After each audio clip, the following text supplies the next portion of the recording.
Hi, I'm Laureline. My sister spit in my soup ate a celebration for our mother's recovery. I didn't scream. I didn't make a scene. I just switched the bowls. She ended up in the ER that night.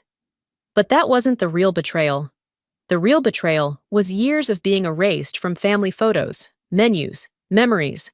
They said I was too sensitive, said I was imagining things, until the cameras proved otherwise. Have you ever realized your family was rewriting history without you in it?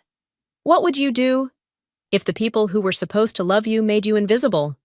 I showed up late on purpose. Not late enough to raise eyebrows, just enough to keep them from focusing on me. The valet barely looked at me as I stepped out of my car. Inside the restaurant, the lighting was warm, golden, curated for Instagram memories and fabricated laughter. A boutique French spot nestled along the edge of Santa Rosa's more polished neighborhoods, Celine's kind of place. Expensive without screaming for it, pretentious without needing to try. As soon as I walked through the front, I caught Celine's voice before I even saw her. It rose above the music like it always did, smooth and just loud enough to signal ownership of the room. She was in full performance mode, when seen the act 100 times over. I smiled thinly at the hostess and made my way toward the private dining area. The long table was set with tall crystal glasses, folded linen napkins, and place cards in looping gold script. Mine had been pushed slightly off-center.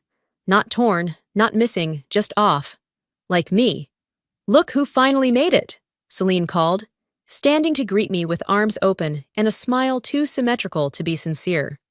We were about to send out a search party. I leaned in for the obligatory air kiss. "Well, lucky for me, you didn't. I'd hate to be a missing person at my own mother's celebration." She chuckled lightly, eyes flicking over my dress, her mouth curving in a practiced smirk. "You look comfortable." I didn't take the bait. Instead, I greeted our mother sitting like a glass figurine at the head of the table, delicate and over-decorated. She squeezed my hand a little too tightly, as if that made up for what she wouldn't say. I slid into my chair-own of the few without direct sightlines to the center. Naturally.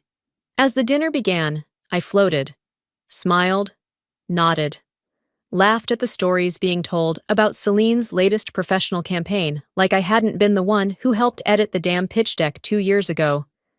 I wasn't here to claim credit. I was here to be present. Soup was the first coarse creamy butternut squash, with a swirl of creme fraiche and toasted pepitas. It arrived silently in front of me.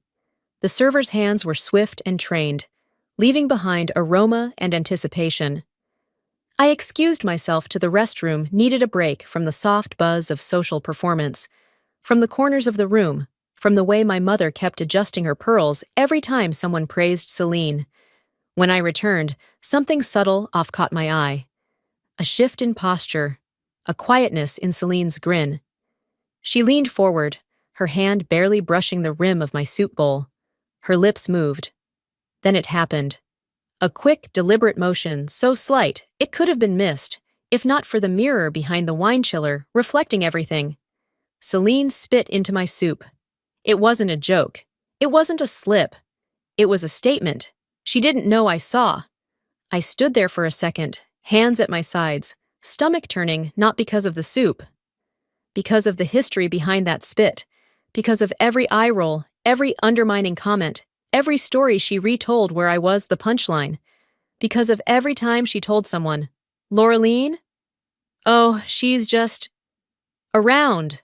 I walked back to the table like nothing had happened, took my seat, smiled as a guest complimented the flower arrangements. And then, without pause, I reached forward and switched our bowls.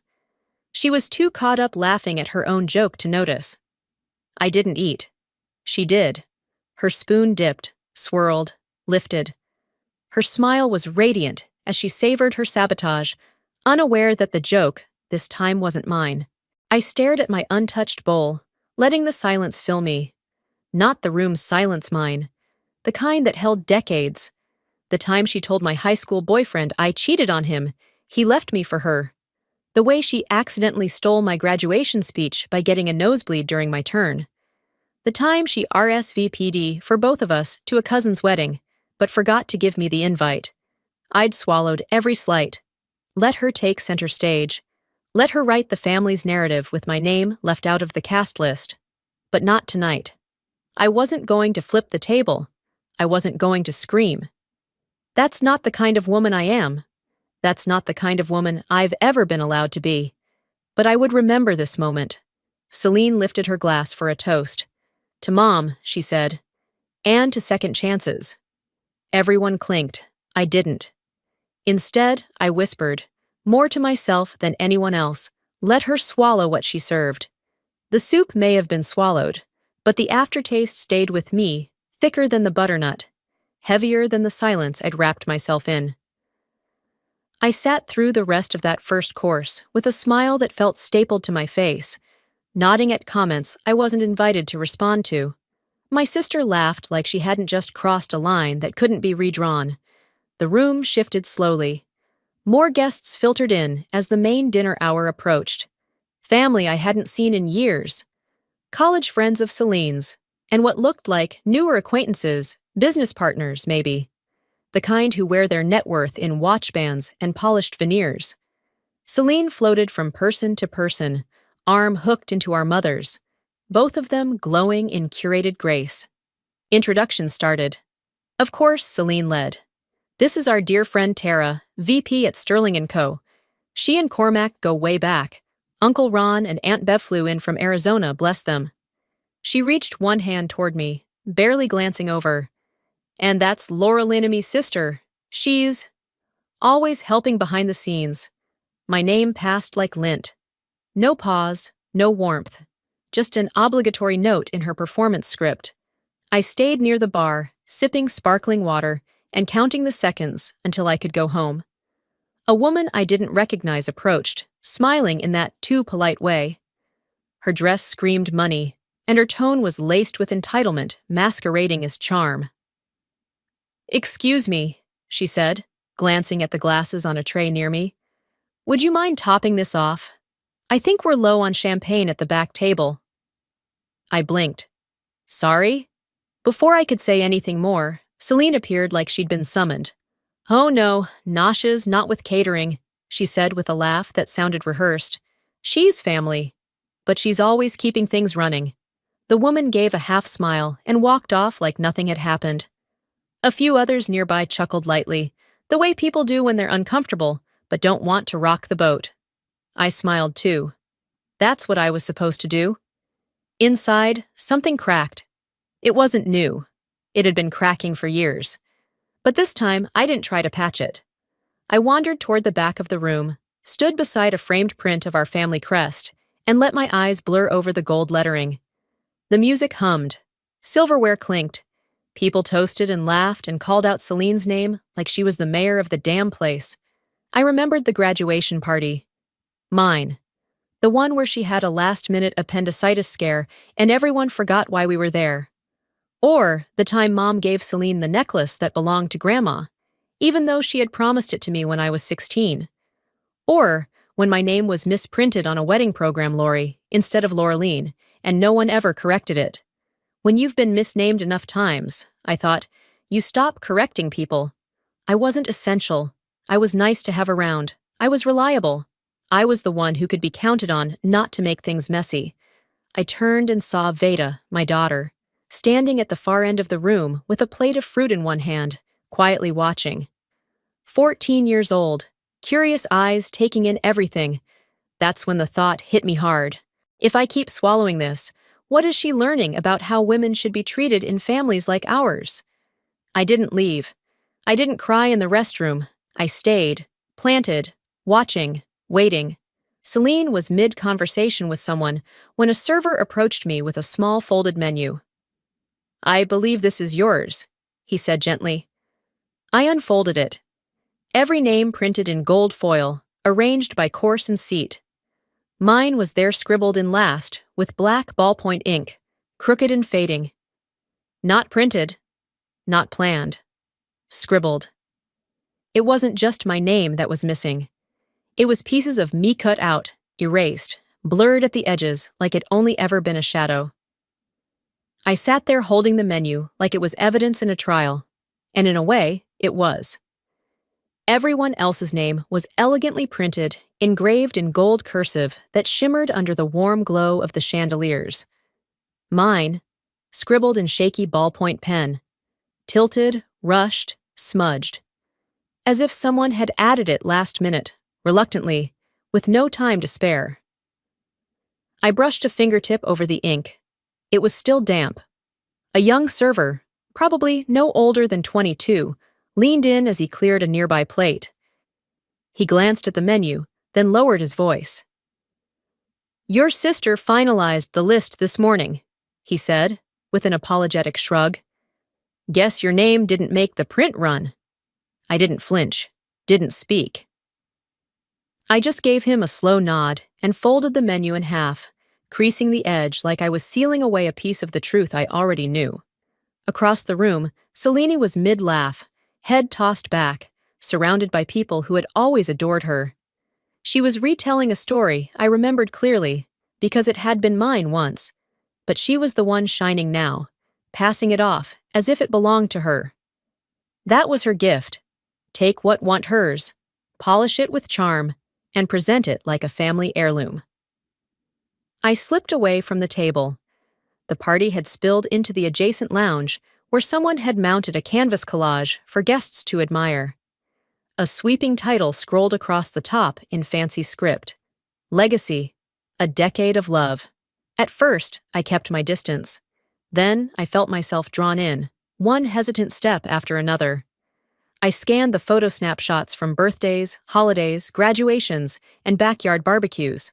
All familiar, all real. But I wasn't in them, or rather, I was barely.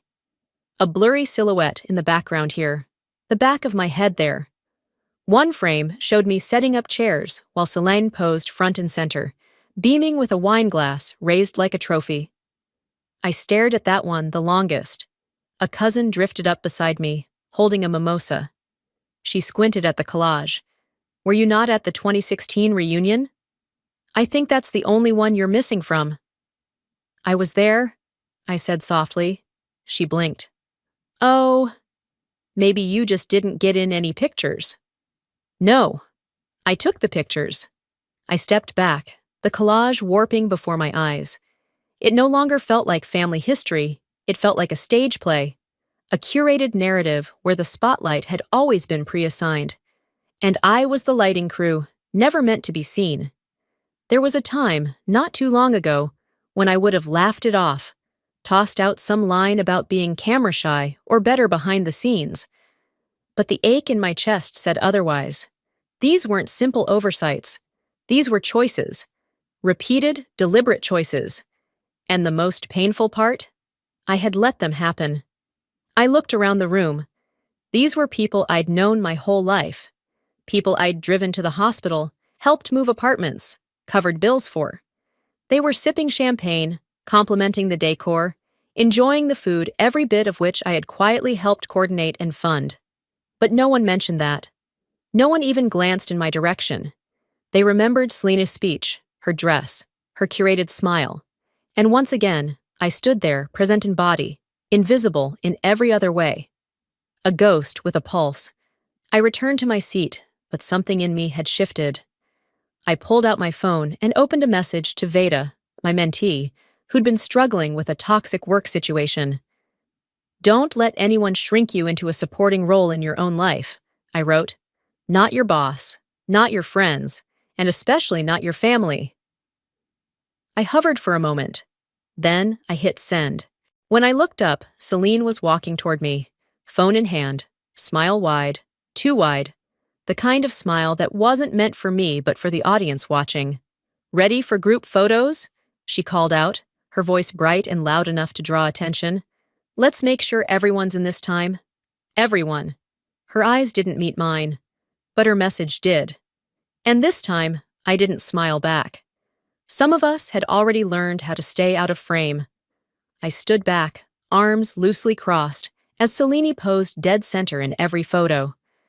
She shifted slightly with each click, changing angles like she was prepping for a magazine spread. No one seemed to notice I wasn't in the shot. No one asked. I wasn't angry yet. Just removed. Detached. The way someone becomes after 100 cuts too small for anyone else to see. Dessert was being cleared when it happened. One moment, Celine was smiling. The next, she stumbled forward, her wineglass shattering against the floor. Her body hit the ground like a sack of porcelain.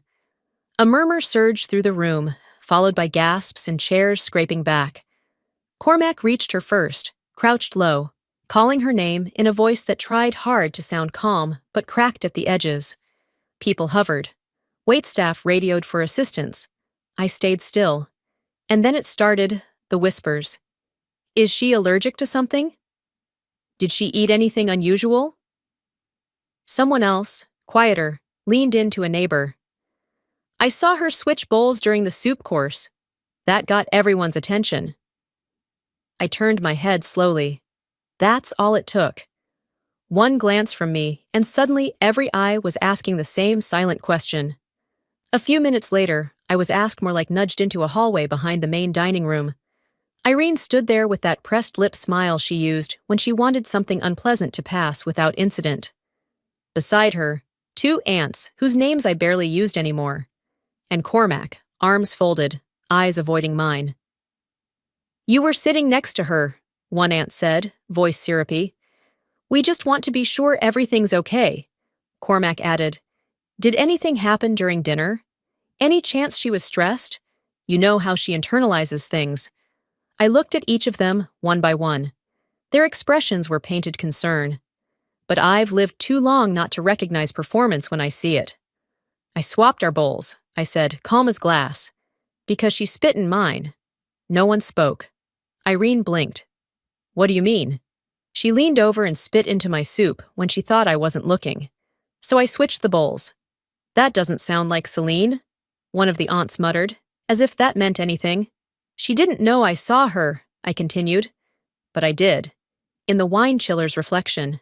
And I didn't feel like eating whatever she thought I deserved. Cormac shifted his weight, suddenly very interested in the tile floor.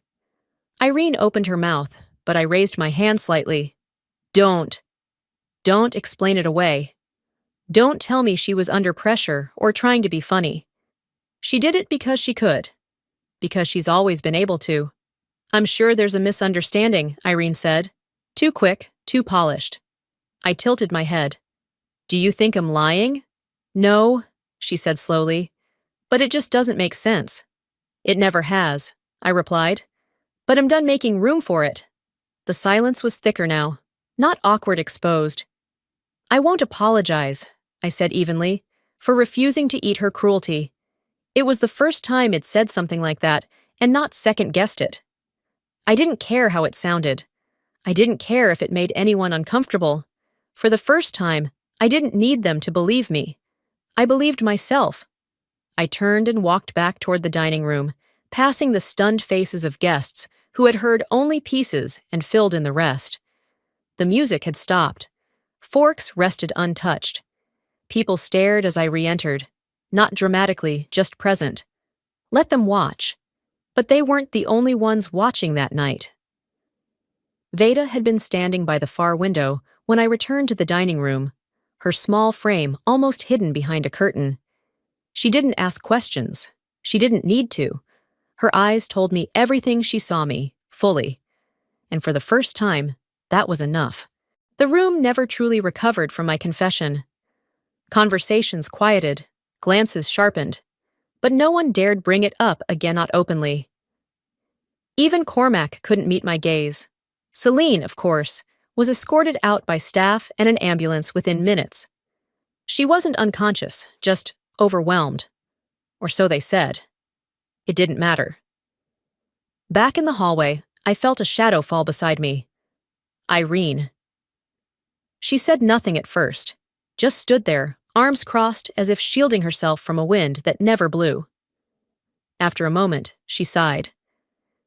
You've always been so sensitive. I didn't respond. There was no point. I waited for an apology, for a flicker of recognition. But all I got was a mother trying to patch over a crack in the drywall with duct tape.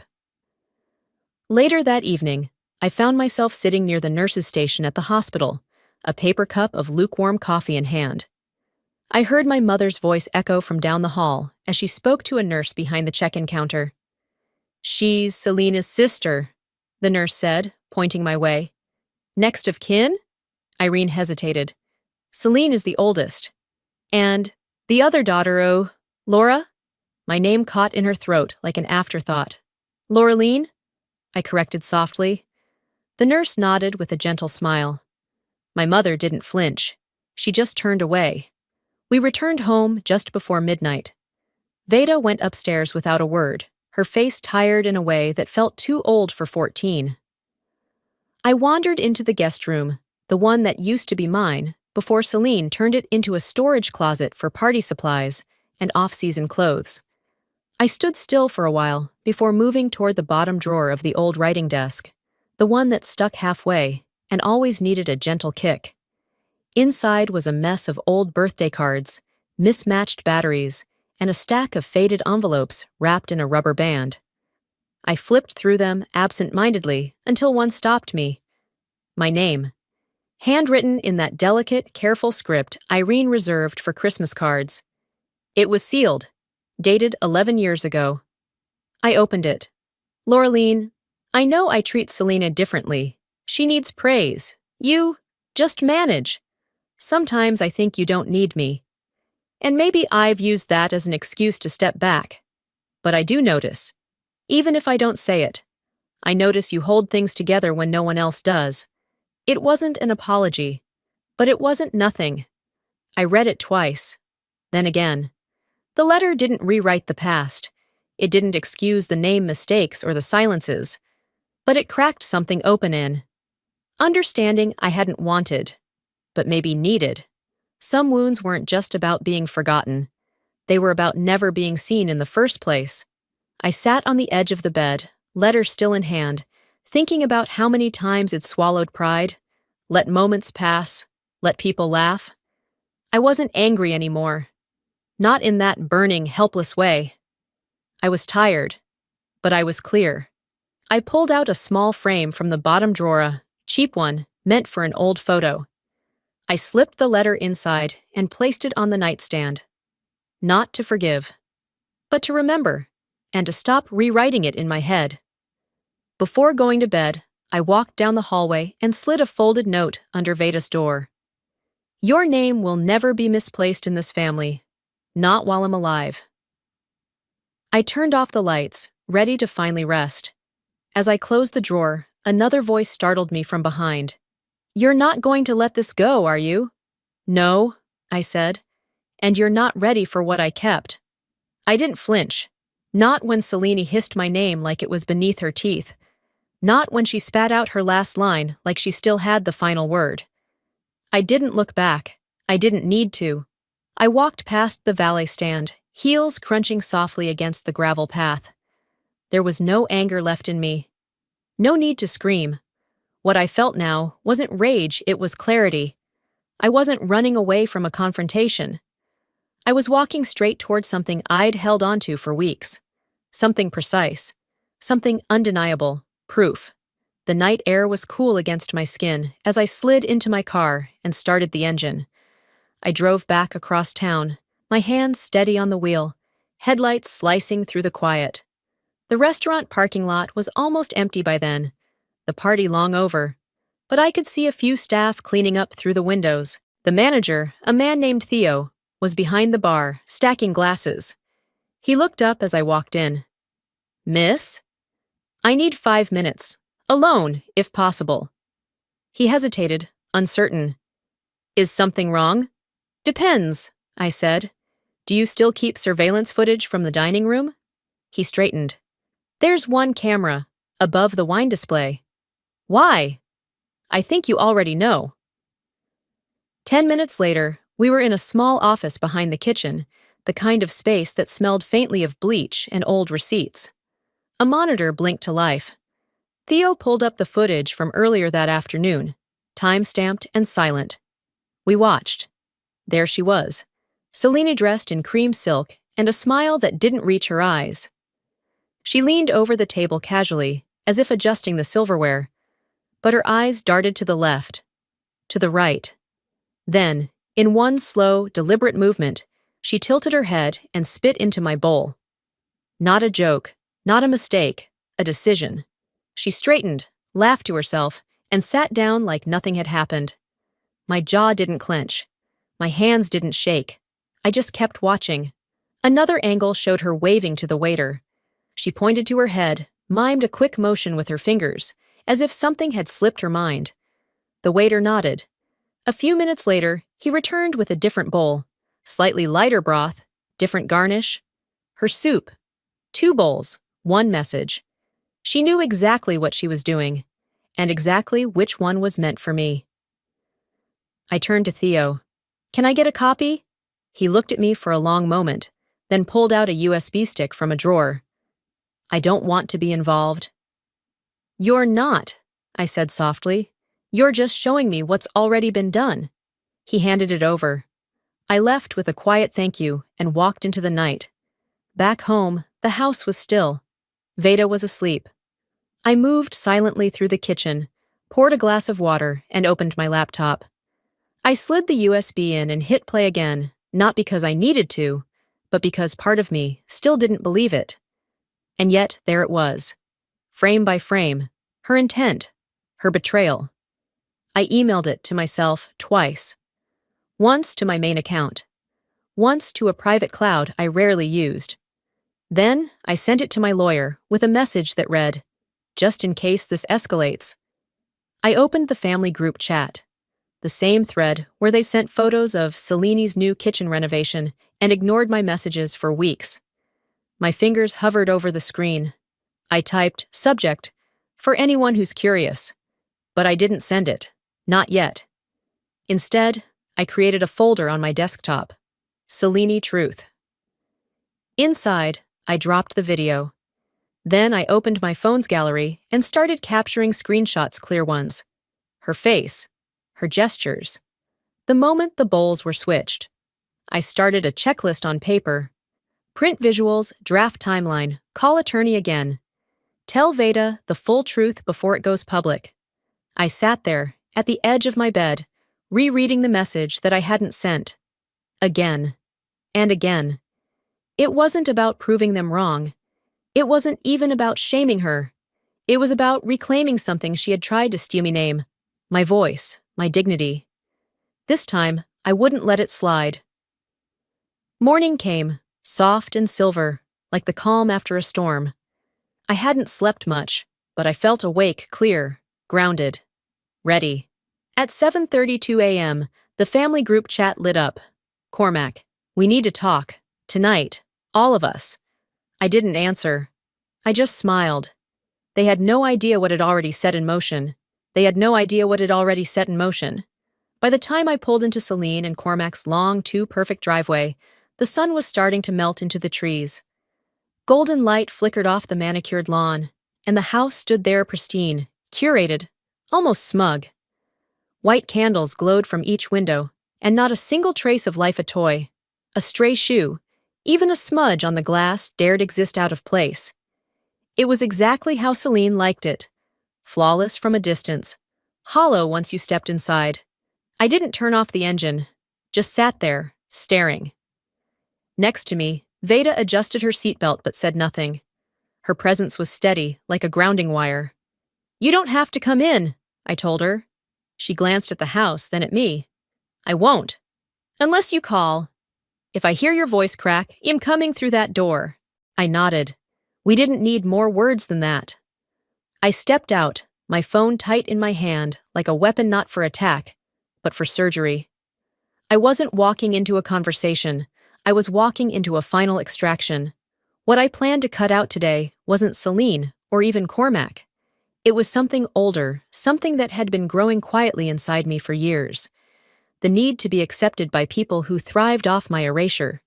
When I opened the front door, they were already arranged like a theater set. Irene was curled in her usual spot on the couch, her posture rigid, her lips pressed so thin they nearly disappeared. Cormac stood by the fireplace, arms crossed, acting neutral as if he weren't part of all this. And Celine. Celine sat front and center, like a child trying to look innocent while hiding a broken vase behind her back. Cormac began. We're all here because things have gotten a little out of hand. Nobody wants this kind of tension. We thought maybe it's time to talk things through. Together. Celine chimed in, her voice soft and sweet, coated in her usual artificial grace.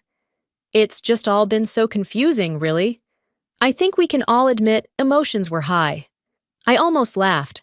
That tone, that expression. I'd seen it all before. The innocent act, the fake mediation. She wasn't confused. She was performing just like always. I didn't reply. I raised my phone and tapped once. Before or after this? The screen lit up. I turned it toward them. A screenshot of the family group text, clear as day, projected on the living room TV.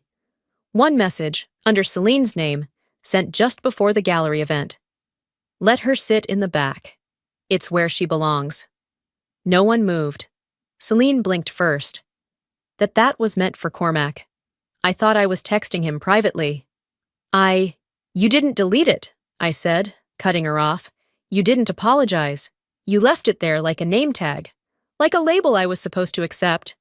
A long, jagged silence followed. Not defensive, not remorseful, just caught. Irene glanced at Celine, but said nothing. Celine started to fumble through an excuse stress, planning, miscommunication, but I didn't let her finish. I tapped the phone again. A new file. This time, it airdropped directly to the television. The video started playing. Volume low, but clear enough. It had been recorded by Veda during the gallery opening. Celine, standing near the bar, leaned in toward a server and said, "Don't let her drink. She'll embarrass us again." The words landed like a slap, but it wasn't just the words. It was her expression. That small, smug smirk, the tone of superiority. Gasps rippled from the hallway. One cousin, who had apparently come late and stayed quiet in the corner, stood up and left without a word. Cormac's jaw tensed. Irene didn't blink, but her face shifted ever so slightly. She hadn't believed I had proof. Now she did. I stepped forward. Calm, measured. I didn't come here to argue. I came to end the pretending. I've been called dramatic, difficult, too sensitive, when really, I've just been too quiet for too long. Celine's eyes glistened. She opened her mouth, likely to cry on cue. But no one moved to console her. Not this time. Cormac finally spoke, more to the room than to me. This could have consequences. I turned to him. For whom? The one who lies and excludes, or the one who finally stops accepting it? He had no answer. I faced Irene. My mother. My mother, who once told me I was her anchor, then watched while I was shoved off the boat.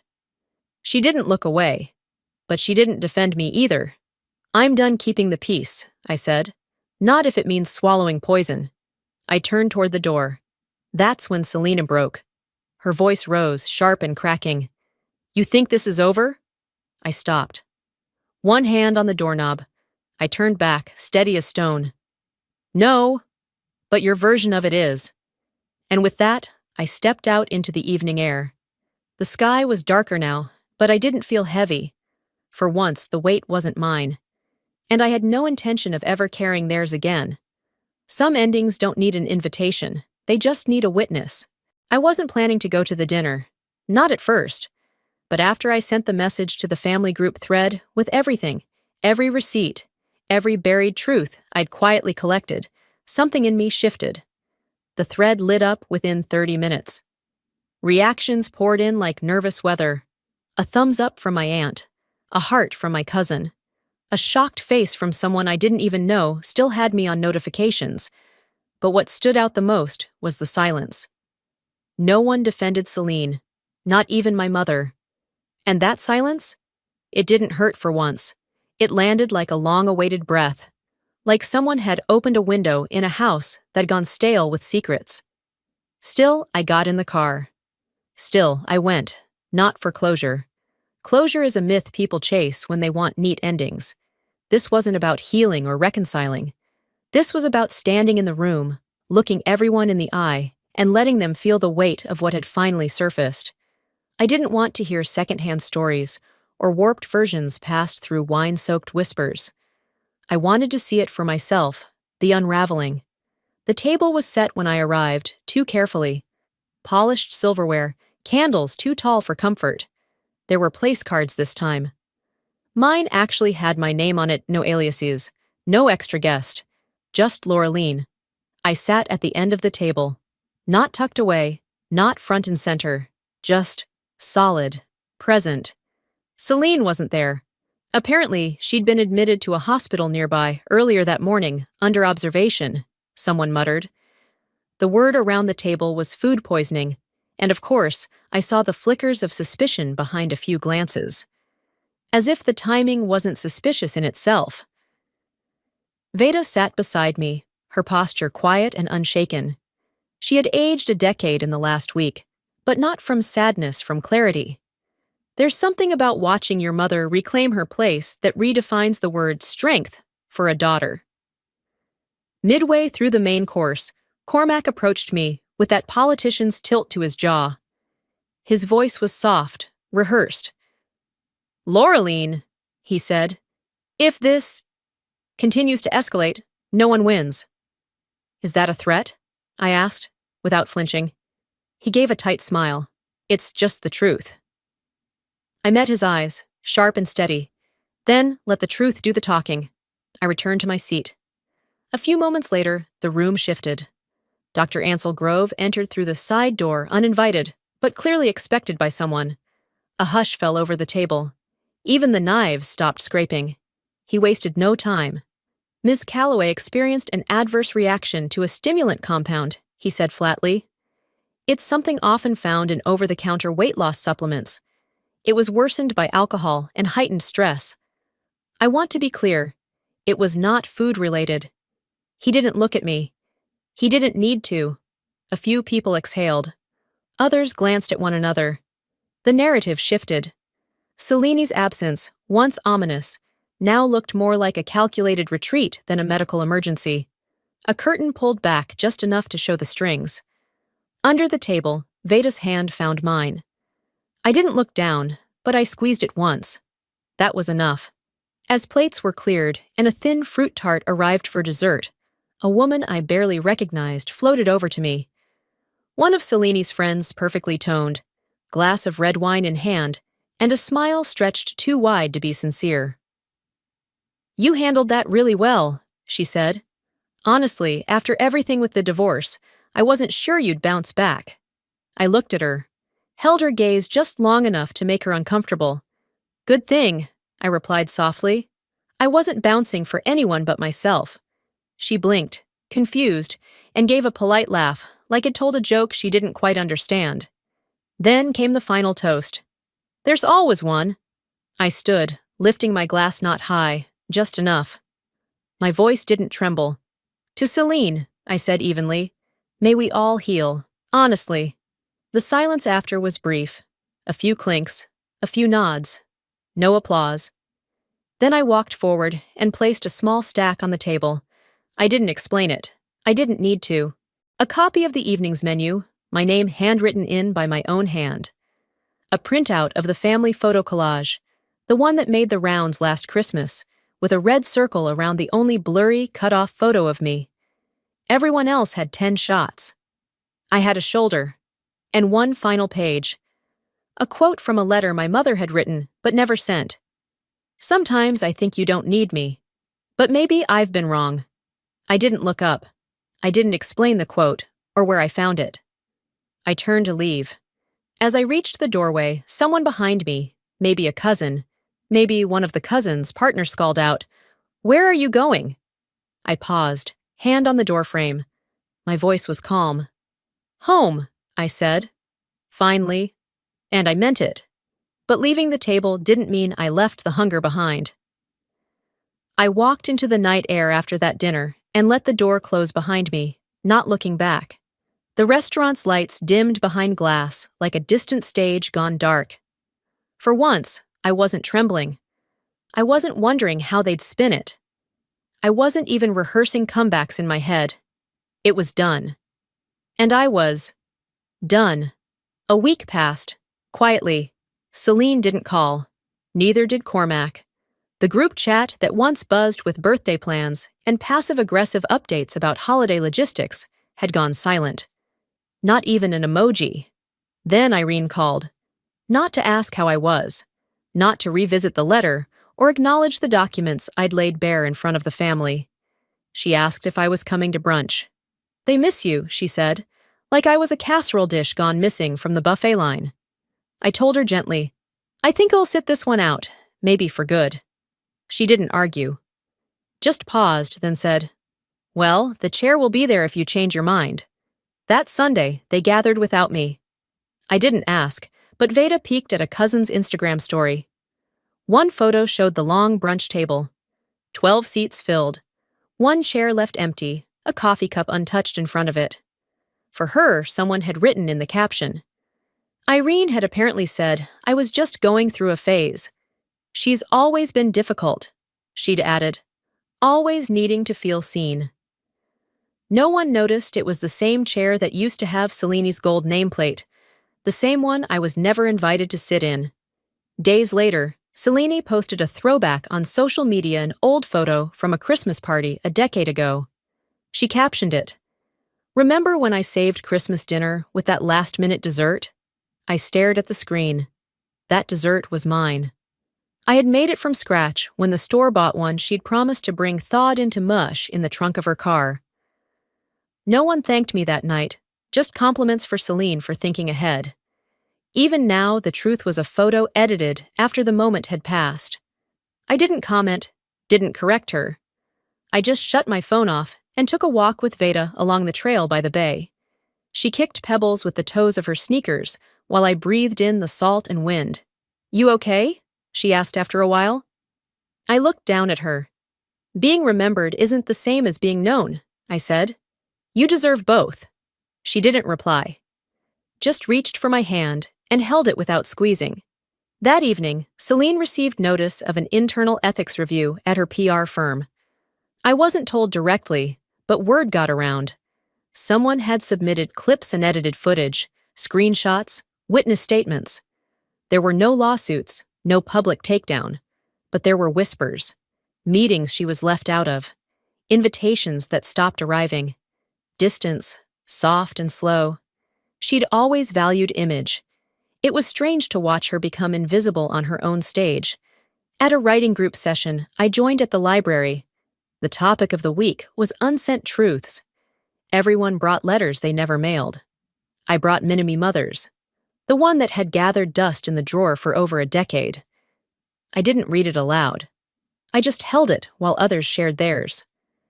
Afterward, I tucked it back into my bag and made a copy.